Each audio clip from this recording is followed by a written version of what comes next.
사람들에게는 저마다 누구나 잊지 않고 싶은 소중한 추억들이 있습니다. 우리가 오늘 영상에서 본 것 같이 심지어 점점 기억을 잃어가는 치매의 상태일지라 하더라도 행복했거나 너무나 소중해서 잊고 싶지 않은 추억들이 있으면 그 의지가 본능적으로 나타나는 거죠.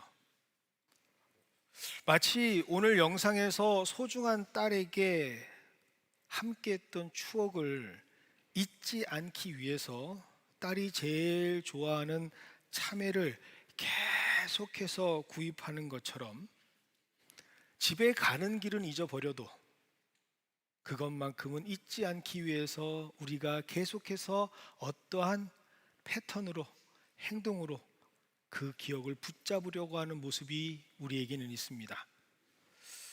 참 소중한 모습인 것 같습니다. 그런데 오늘 본문 말씀은 이러한 인간의 본능과는 전혀 다른 변화를 촉구하시는 하나님의 말씀이 기록되어 있습니다. 바로 18절의 말씀입니다. 너희는 이전 일을 기억하지 말고 옛날 일을 생각하지 말라라는 말씀이죠. 이전 일, 옛날 일, 그것이 씻을 수 없는 과거라든지 아니면 내가 지금까지 너무나 괴로워하고 있는 죄의식이라면 참 이 말씀이 위로의 말씀이 되고 감사의 말씀이 되겠지만 오늘 18절에 기록되어 있는 이전 일, 옛날 일은 다름 아닌 잊고 싶지 않은 소중한 기억입니다.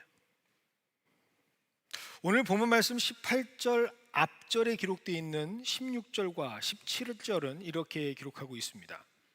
나 여호와가 이같이 말하노라.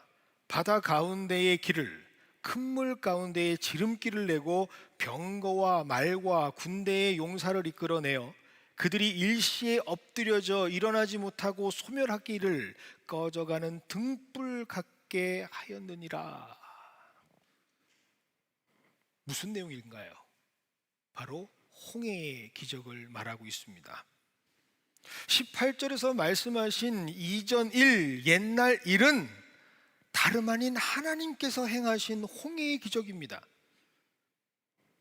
어쩌면 성경의 수많은 하나님께서 하신 일들 중에 정말로 대단히 이건 감당할 수가 없다라고 비교할 수 없는 일들 중에 하나가 바로 홍해의 기적 아니겠습니까?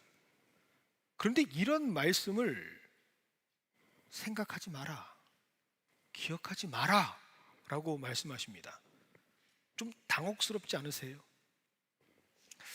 지금 이 말씀을 읽고 있는 우리도 굉장히 당혹스러운데 당시 이 말씀을 직접 들었던 이스라엘 백성들에게는 어떻게 들렸겠습니까? 그들에게는 너무나도 큰 충격의 말씀이었습니다. 이스라엘 백성들에게 홍해의 기적이란 역사 그 이상의 의미를 가지고 있습니다. 홍해의 기적은 단순히 한 개인이나 한 가정이 경험한 기적이 아니라 전체 나라가, 전체 민족이 한꺼번에 보고 경험했던 기적입니다. 전 세대가 함께 경험했던 기적이라는 것이죠. 그래서 이스라엘 사람들에게 어떠한 어려움이 있다 하더라도, 아무리 힘들고 어려운 상황이 있다 할지라도 그 홍해의 기적만 기억하면 그들에게는 믿음이 생기기 시작했습니다. 내가 어떤 상황 속에서라도 구원받은, 택함받은 거룩한 선민이야 라고 하는 자기의 자긍심을 만들어 주었던 근간이 바로 홍해의 기적 사건입니다. 그런데 그 기적 사건을 기억하지 마라, 생각하지 마라 라고 말씀하신 것이죠. 과연 오늘 이 말씀은 무엇을 우리에게 의미하고 있을까요? 그리고 왜 하나님께서는 이렇게 말씀하시는 걸까요? 이 뜻을 이해하기 위해서는 오늘 말씀이 선포되었던 당시 선지자 이사야가 활동했던 상황을 알 필요가 있습니다. 당시 이스라엘은 굉장히 극심한 혼란에 빠져 있습니다. 북쪽에서는 아수르라는 제국이 부상을 합니다. 신흥 강국으로 부상되어지는 이 나라는 영토를 점점 확장하면서 남하하는 정책을 씁니다. 그런데 그 앞에, 그 남하하는 정책의 바로 앞에 있는 나라가 이스라엘입니다. 그런데 신흥 강국이 올라올 때 전통적인 강국은 어떠한 모습을 보였을까요? 바로 이전부터 계속해서 패권을 가지고 있었던 애굽 역시 신흥 강국의 남하 정책을 막으려고 북진 정책을 씁니다.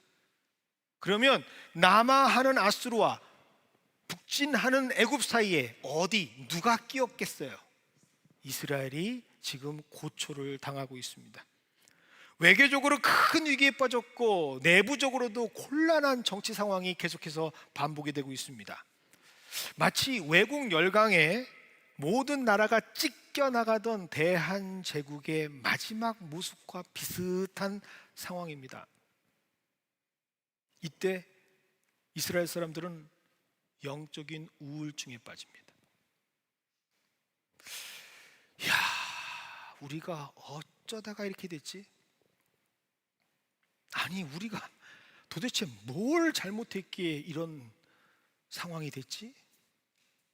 우리가 한때는 다윗 왕이 있을 때는 그래도 조공까지 받았던 큰 나라는 아니었어도, 제국은 아니었어도 당당한 나라였는데 어쩌다 이 모양이 됐지? 그들은 계속해서 자괴감에 빠집니다. 점점점 그들은 자괴감에 빠집니다. 자, 요즘 세계적으로 유행하고 있는 문화가 하나 있습니다. 트렌드라 그러죠. 혹시 알고 계십니까? 저희 연합교회 정도면 이 정도는 알 텐데 일부 때는 여쭤봤더니 탁 대답하시더라고요. 뭘까요? 네, 대답을 속으로 하셨으니까 바로 레트로라는 문화입니다. 레트로, 한국말로 하면 복고 문화라고 이해가 될 수 있겠습니다. 옛 것을 추구하는 거죠. 옛날 걸 찾는 겁니다. 그리고 그것을 즐거워하는 거죠. 제가 요즘에 청년들이 입고 다니는 바지나 옷을 보면 제가 초등학교 때 보던 모습들로 하고 다닙니다. 최신 유행이라 그러는데 바지를 배 위로 확 올려가지고 입고 다니고요. 위에는 넓고 밑에는 좁고, 또 넓고 이래가지고 참 복고 문화. 저도 그만큼 좀 나이가 들었나 봅니다. 죄송합니다, 선배님들. 그런데 이런 레트로 문화는요, 원래 계속해서 반복되어지는 문화죠. 어느 정도 되면 또 돌아오고 어느 정도 되면 또 돌아오고 하는 복고 문화인데, 특별히 이번 레트로 문화에 대해서는 많은 사람들이 우려를 표하고 있습니다. 그런데 한 부분에서만 우려를 표하는 것이 아니라 사회 전반에 대해서, 그리고 학계에서 우려를 표하고 있습니다. 문화학자, 사회학자, 그리고 심지어 의료에 계시는 심리학자들까지도 지금 대부분의 학계에서는 우려하는 목소리를 아끼지 않고 있습니다. 왜 그럴까? 옛것을 찾고 즐기는 것처럼 보이지만 이 문화 뒷면에는 끝없이 재탕을 하고 있는 재발매, 재가공, 재연에 집착하고 있는 현대인들의 욕망이 들어있기 때문입니다. 다시 말씀드리면 새로운 것을 추구하기 위해서 옛 것에서 에너지를 찾는 게 아니라 그냥 옛 것을 즐기는 것에만 집착하고 있는 것이죠. 다시 말씀드리면 역사의 회복으로 레트로를 찾는 것이 아니라 그냥 그 자리에 머물러 편안함을 추구하는 모습으로 복고, 과거로 돌아가고 싶은 것이죠. 그러니 과거의 영광에만 집착하는 모습들이 많이 보입니다. 새로운 사람들이 생기지 않습니다. 새로운 모습들이 보여지지 않습니다. 정치에도 마찬가지입니다. 문화에도 마찬가지입니다. 여러 문화 속에서, 여러 사회의 모습 속에서 새로운 창조의 모습이 보여지질 않습니다. 그저 옛것을 우려먹는 식의 과거에 집착하는 모습만 계속 반복되어지는 문화로서의 레트로가 지금 우리가 경험하고 있는 유행, 새로운 문화였던 것이죠. 당시 이스라엘이 바로 이러한 모습이었습니다. 어떻게든 어려운 상황을 극복하기 위한 교두보와 돌파구를 마련하기 위해서 과거에 하나님께서 하신 역사를 기억했던 것이 아니라 그저 그 기억이 아닌 과거의 사건에 집착하는 모습을 가졌기 때문이죠. 이미 지나가 버린 과거에 집착해서 그 추억 속에서만 빠져서 살려고 하는 모습들이 그들의 영적인 모습이었습니다. 이런 영적인 모습을 누가 분명하게 하셨을까요? 바로 하나님께서 하셨습니다. 그래서 말씀하시는 겁니다. 과거의 위대한 사건을 기억하면서 그것을 통해서 미래를 확 이끌어 나갈 수 있는 에너지를 공급받는 것은 참으로 바람직한 것이죠. 그 예가 어디에 있습니까? 바로 새로운 문화를 꽃피웠던 르네상스가 그 예가 될 겁니다. 르네상스, 과거의 그레코, 로만, 그리스 문화로 돌아가며 그들이 찬란하게 꽃피웠던 그 문화의 중심에서 새로운 세상을 펼쳐봤던 것이죠. 암흑이라고 얘기했던 중세를 깨어내고 다시 한번 새롭게 일어나는 르네상스가 바로 그 힘입니다. 하지만 과거에만 집착한 나머지 거기에 머무르고 거기에만 안주하려고 하는 것은 결코 바람직한 모습이 아니죠. 그것은 하나님께서 원하시는 방식이 아닙니다. 하나님께서는 어제보다 오늘 더 우리가 행복하기를 원하십니다. 오늘보다 내일 더 행복하기를 원하시는 것이 바로 하나님이시죠. 그래서 그렇게 분명한 우리의 모습이 어때해야 하는지를 아시는 하나님께서는 답답한 심정으로 지금 그들에게 말씀하고 있는 겁니다. 보라, 내가 하려고 하는 기적은, 내가 너에게 보여주려고 하는 하나님이라고 하는 내 존재가 너희들에게 보여주는 새로운 역사는 이전 것은 아예 생각이 나지도 않는 새로운 미래야. 그런데 왜 여전히 과거의 것에만 빠져서 허우적거리고 있느냐, 집착하고 있느냐?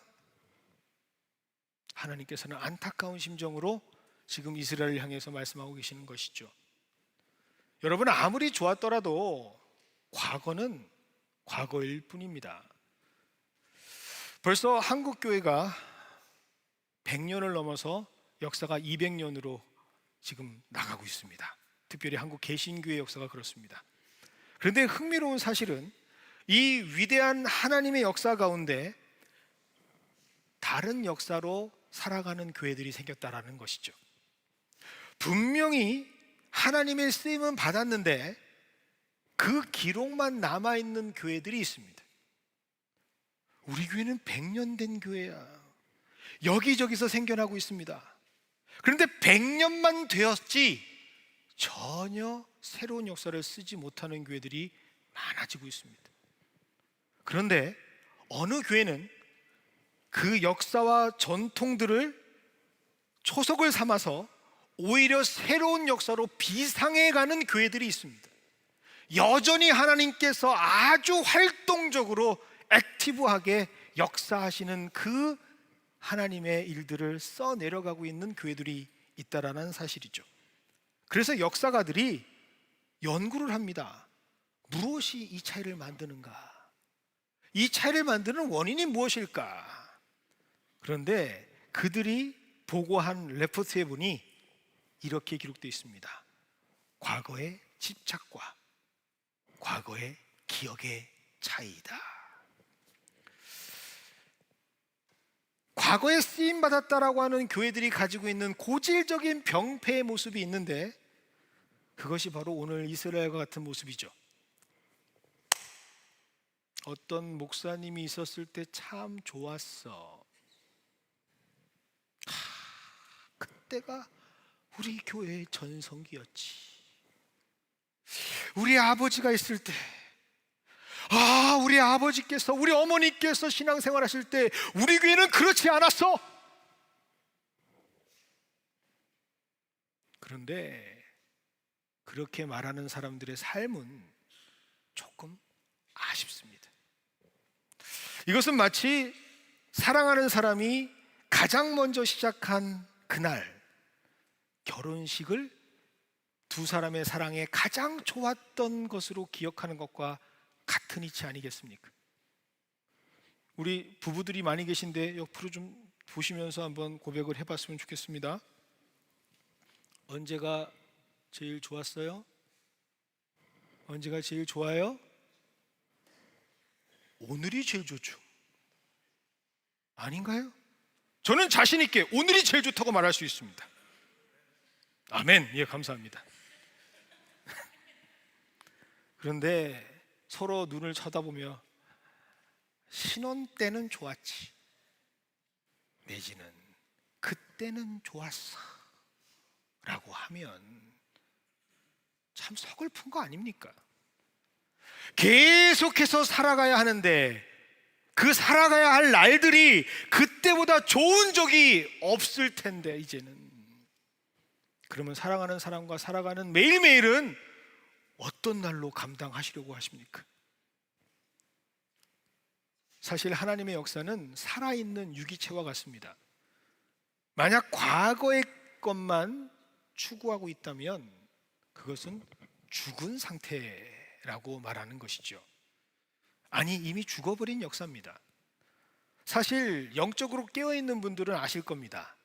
세밀하게 영적인 현미경으로 우리의 삶을 바라보면 역사는 그냥 이루어진 적이 없습니다.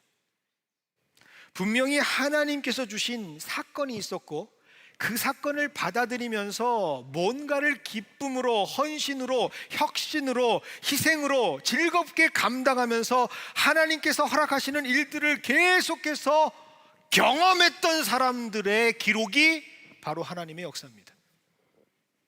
그리고 그런 역사는 절대적으로 한 번에 이루어진 것이 아닙니다.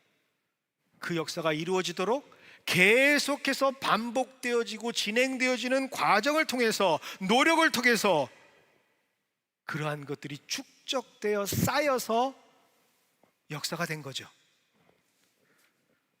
그런데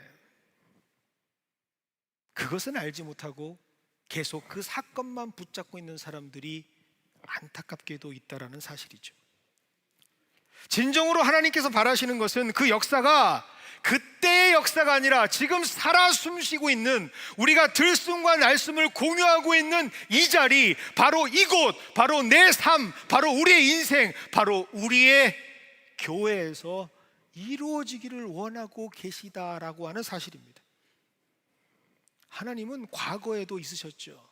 과거에도 역사하셨습니다. 그렇지만 하나님께서는 과거에만 붙잡혀 사시는 분이 아닙니다. 하나님은 지금 역사하고 싶으시고, 그리고 미래를 위해서 지금 우리에게 기쁨을 허락하고 싶어 하신다라는 사실.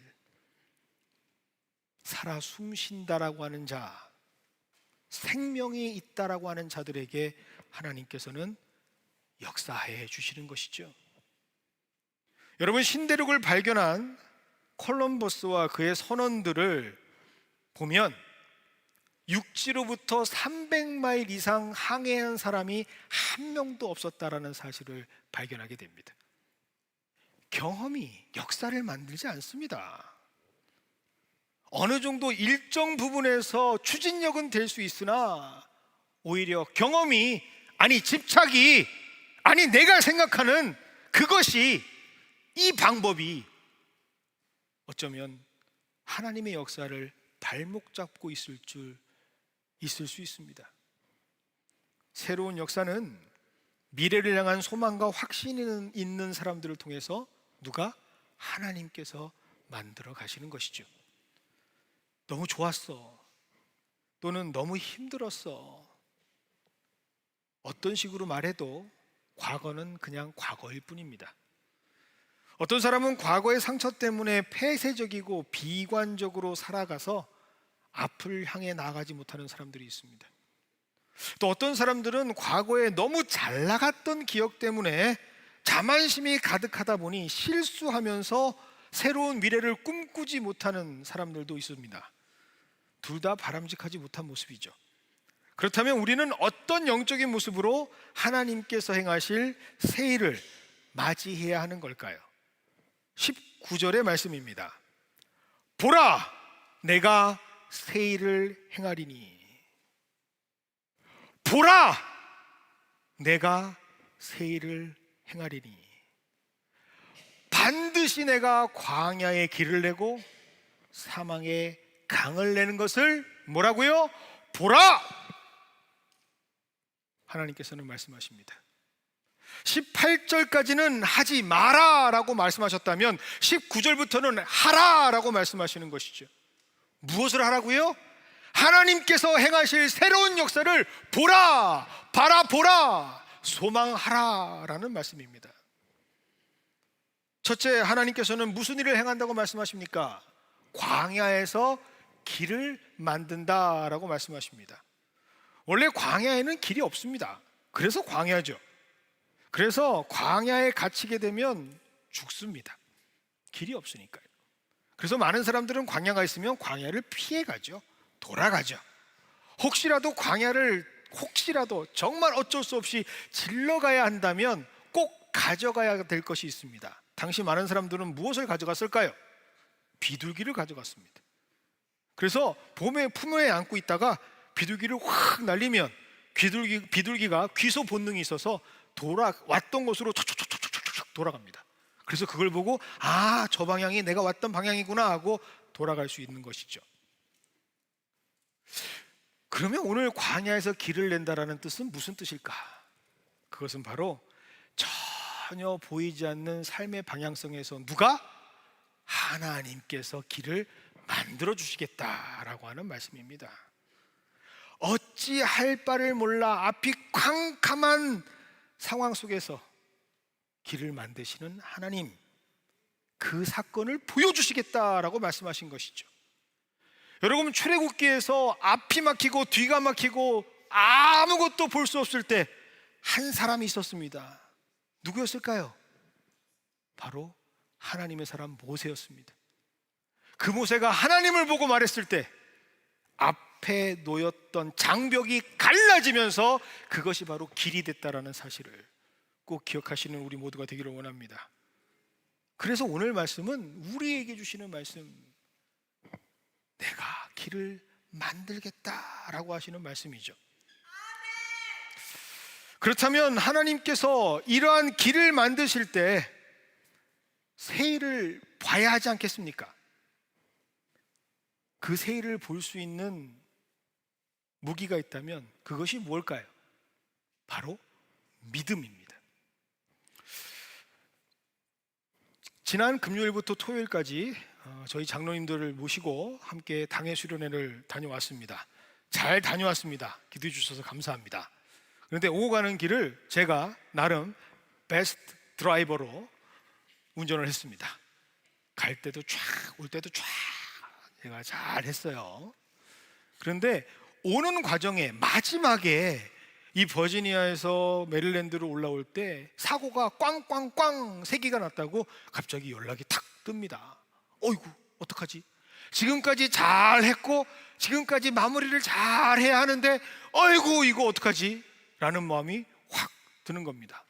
그래서 어떻게 할까 고민하고 있는데 뒤에 계시는 한 장로님이 말씀하십니다. 목사님, 내비게이션을 믿어보시는 게 어떻습니까?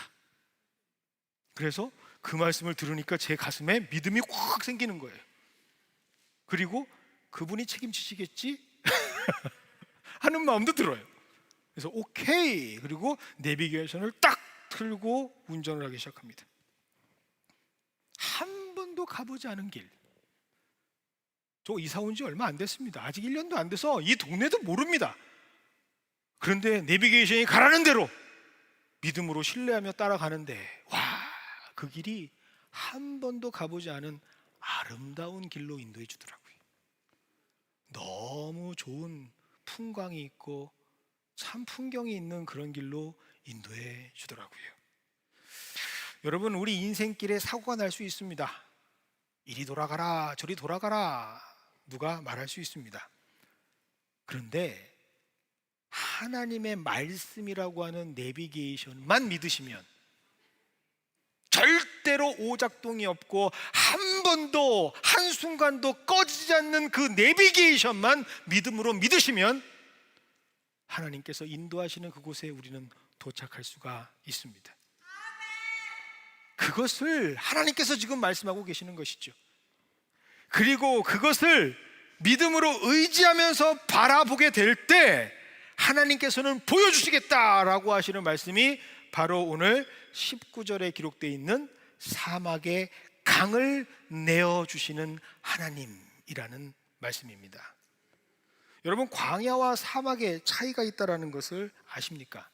제가 신학교 다닐 때 광야와 사막의 차이를 설명해 주시는 교수님이 계셨는데, 가장 중요한 것은 광야는 그나마 생명이 살 수 있는 곳을 뜻하고 사막은 아예 생명이 살 수 없는 곳을 비유적으로 뜻한다라고 말씀하신 것이 기억이 납니다.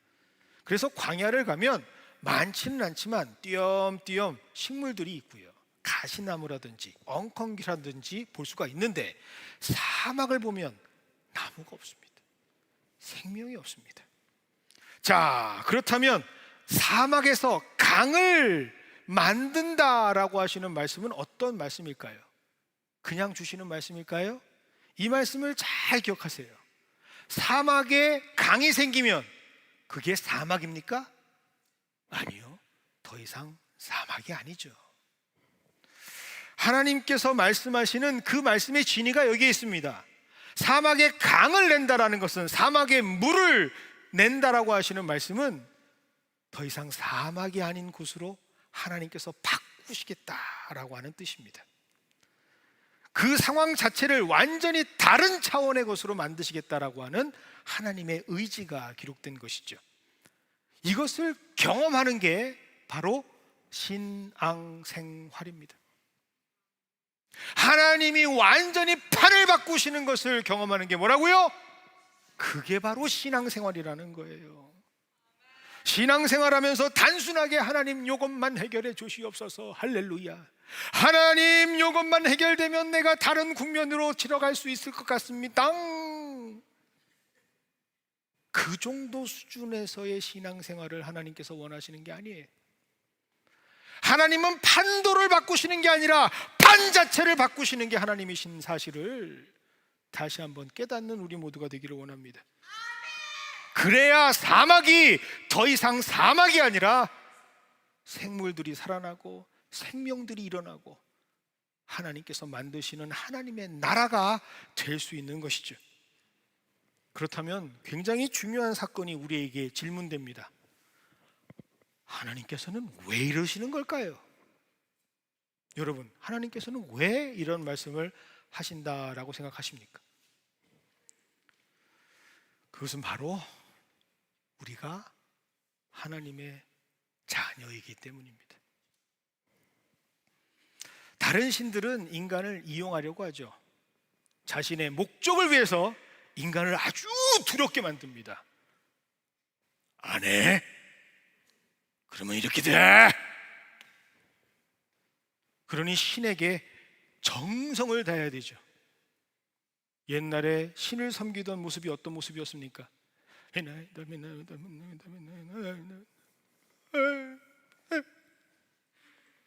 그렇게 두렵고 괴롭고 힘든 모습이 바로 하나님이 아닌 잡신들이 원하는 모습이죠. 그런데 하나님은 그런 모습을 우리에게 요청하고 계시지 않습니다. 성경은 항상 우리와 하나님 관계를 뭐라고 규정하고 있습니까? 아버지와 자녀들이라고 말하고 있습니다. 우리가 이 마음을 너무 잘 알고 있지 않습니까? 특별히 이민자로 살아가는 우리들, 이 마음 너무나 잘 알고 있지 않습니까? 물 설고, 낯설고, 길 설고, 말 설고, 참 이러한 상황 속에 여러분 견디게 했던 힘 중에 하나가 뭡니까? 그래도 내가 힘들고 어려운 상황 속에서 부서져라, 내가 정말 내 몸이 힘들어 죽겠는데도 침대를 붙잡고 기도하면서 일어날 수 있게 만들었던 힘 중에 하나가 뭡니까? 바로 하나님께서 우리들에게 주신 선물, 자녀들 아닙니까? 제가 예전에 섬기던 교회에 유명하신 분이 한 분 계셨습니다. 저희 교회는 더 유명하신 분들이 많은데 그 교회는 정말 유명하신 분이 한 분 계셨습니다. 바로 비식 축구, 풋볼을 아시는 분들한테는 유명한 분이실 것 같아요. 피츠버그 스틸러스의 하인즈 워드라고 하는 한국계 선수가 있었습니다. 아마 슈퍼볼에서도 두각을 보였던 선수를 기억합니다. 그분 선수의 어머니가 저희 교회를 다니셨어요. 이영희 집사님, 아직도 기억납니다. 개인적인 얘기는 하지 않도록 하겠습니다. 굉장히 좋으신 분이에요. 근데 제가 처음에 이분을 볼 때 좀 오해를 했습니다. 왜냐하면 교회에 예배를 드리실 때마다 자꾸 양반다리를 하시는 거예요. 신발을 벗고 양반다리로 예배를 드리십니다. 혹시라도 지금 그런 분 계시면 자진 신고해 주시기 바랍니다. 근데 제가 전도사 때인데 신발을 벗고 양반다리라고 자꾸 예배를 드리시는 거예요. 제가 속으로 이게 얘기를 합니다. 저분은 하나님 앞에 참 예의가 없다. 어떻게 저렇게 신발을 벗고 예배를 드리시나. 그런데 제가 그분을 이렇게 보는 눈빛을 우리 담임 목사님이 보신 거죠. 그래서 걸렸습니다. 그래서 윤 전도사 이리 와봐. 제가 당회장실에 불려 들어갔어요. 그랬더니 왜?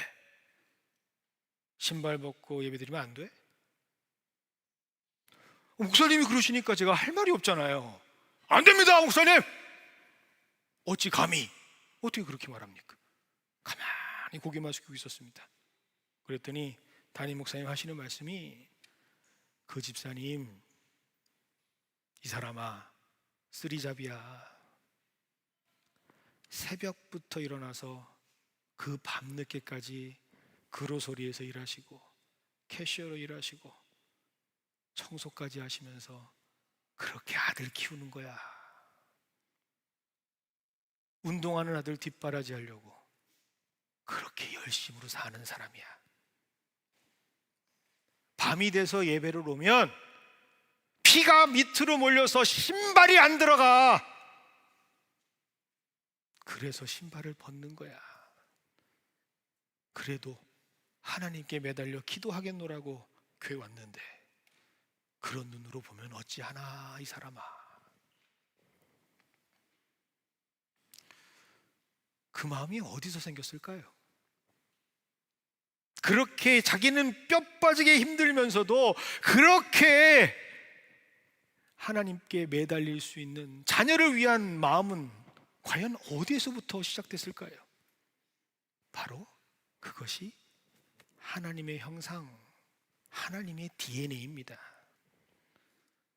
지금 그것이 우리를 향하신 하나님의 모습이죠. 지금 하나님께서 원하시고 있는 것이 있다면 무엇이겠습니까? 정말 하나님께서 원하시는 모습이면 예배 한번 드려봐, 나에게 최고 예배를 드려봐, 그런 모습이겠습니까? 아니면 우리가 행복해하고 우리가 기뻐하고 우리가 하나님을 정말로 찬양하는 모습이겠습니까? 하나님께서는 우리가 기뻐하는 모습 보기 위해서 말씀하시는 거예요. 내가 새해를 행하리라. 과거에 집착해서 그렇게 힘들고 괴로워하는 모습 내가 못 보겠어. 그 과거보다 훨씬 더 크고 놀라운 내가 새해를 행할 테니 옛 것을 잊어버리고 옛날 일을 생각하지 말고 내가 하는 그 일을 믿음으로 바라봐. 지금 우리 하나님께서 그렇게 말씀하고 계시는 것이죠. 제가 사진 하나 보여드리겠습니다. 저희 아들입니다. 저희 아들이 최근 들어 가장 기뻐하는 모습을 제가 사진 촬영한 겁니다. 제가 할아버지가 선물로 게임 하라고 컴퓨터를 사줬는데 아빠! 그때 제가 착각 찍은 거죠. 할아버지 보내드리려고. 근데 저 사진을 제가 지우지 않습니다. 항상 제가 간직하고 있습니다. 그래서 가끔은 저도 사람인지라 이런저런 일이 있고 마음이 어려운 일이 있을 때 우울해집니다. 믿음은 있는데 살짝 흔들릴 때도 있습니다. 근데 그때 저 녀석 사진을 제가 이렇게 봅니다. 그러면 저도 모르게 미소가 생겨요. 자식. 하나님 마찬가지 아니실까요? 우리가 기뻐하는 모습 보고 싶으시지 우리가 괴로워한 모습 보고 싶으시겠습니까? 그 마음으로 21절 보겠습니다. 이 백성은 내가 나를 위하여 지었나니 나를 찬송하게 하려 함이니라. 내가 나를 위해 지었다라고 하는 말씀, 그것은 바로 너의 기쁨이 나의 기쁨이 되기 위해 지었다라고 하는 말씀입니다. 그래서 하나님은 지금 견딜 수가 없는 거죠.